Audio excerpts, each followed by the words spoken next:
Maga akong nagising ng araw na ito kasi tapos na yung aming project sa pagpapagawa ng aking mini tindahan.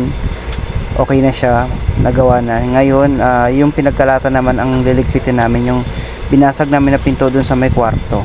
Bali, ayan na lahat ng sako na binasag namin. Ang laman niyan ay puro mga bato, mga pantambak. Kailangan siya i-dispose para malinisan na yung pinakaharapan natin at makapagsimula na tayo ng ating next project, ang ating tindahan. Yan, tinulungan ko si Manong dyan kasi para mas mabilis matapos yung ginagawa namin. Napakabigat ng mga bato na yan, grabe. Ako yung umaalalay kasi medyo hindi ko kaya magbuhat ng sobrang bigat para akong hahapuin.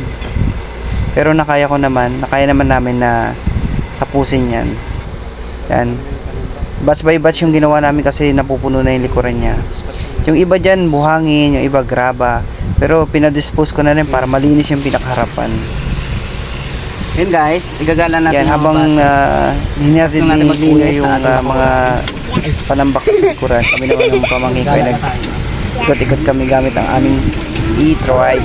Kung napapansin nyo, sabi ko videohan nila ako para may remembrance ako dito sa e-trike. Papunta na tayo ng playground. Inikot lang namin ang buong subdivision. Hindi, mamaya tayo pupunta. Para mapamiliarize sa lugar. Ito nga yung playground. May playground ba to? Kaya alam ko na kung saan namin pwedeng puntahan. Ay, ganda rin yung playground. Yung mga ano. Paikot-ikot na kami dyan. Ayun ang Maliit lang naman yung subdivision na yan. Ayun ang Kaya playground. madali yung siya ikutin. Ito yung court. Pero yung court niya maraming halaman. Paano kaya yan? Daming. Ikaw may playground. Parang hindi mo nakakagana mag-ano, nila. Yan. paglaro. Kaso Daming minsan halaman ng lang, playground ba yan? tatak lang.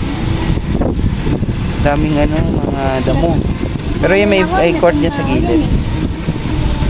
Ito may labasan ba dito? Ayan, patuloy ang Yes. aming pag-iikot ng kasama ko yung mga bata. Ako yung nag-drive. Saan tayo papunta? Sabi ko ituro ninyo sa akin yung Pwede tayo daan hindi kung dumaan saan sa gate? pwede makalusot. Kasi Pwede mamaya tumawag dead end sa yung mapuntahan na. Saan? Mahal dyan, wala dyan, dito. Dito pa tayo dito eh. Dito lang. Para naman natin. Kasi dito, hindi number yan. Kaya alam namin, dito kami bumili. Dito kami dito. Ang dami na. Wala pa. Meron din dyan. Dyan, dito, dito, dito, dito. Kulang dito. Wala pa dyan. Dito ka dyan. Dyan, dyan. Pwede, dito ka lang. Meron. Maganda kami dito yan. Oo. Ay, tayo pa kanina. Pakakot na natin yung mga basura dito. Ayan, wala na siya. Malinis na. Lagyan na natin yung kama. Ito yung kama. Didismantle ko. Lilipat doon. Patrabaho! Pero okay lang yan. Laban lang yan. Ready na ating space. Lagyan na natin yung kama. Didismantle natin yan. Tapos lipat dito. Yan na yung update. Tanggal na natin yung mga frame niya. Ito na siya. Tala natin siya dyan. Dismantle ko na. Yan. Saktong-sakto lang yan. Yan ako matulog mamayang gabi. Ayun, nabuo ko na siya. Yan, may konti lang tayong space. Pero pwede na yan kasi tulugan lang naman. Tapos meron pa naman ditong space.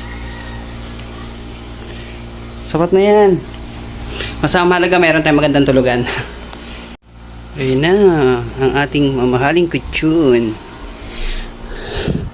Mahalaga talaga ang pagtulog, kaya kailangan maganda rin yung higaan mo.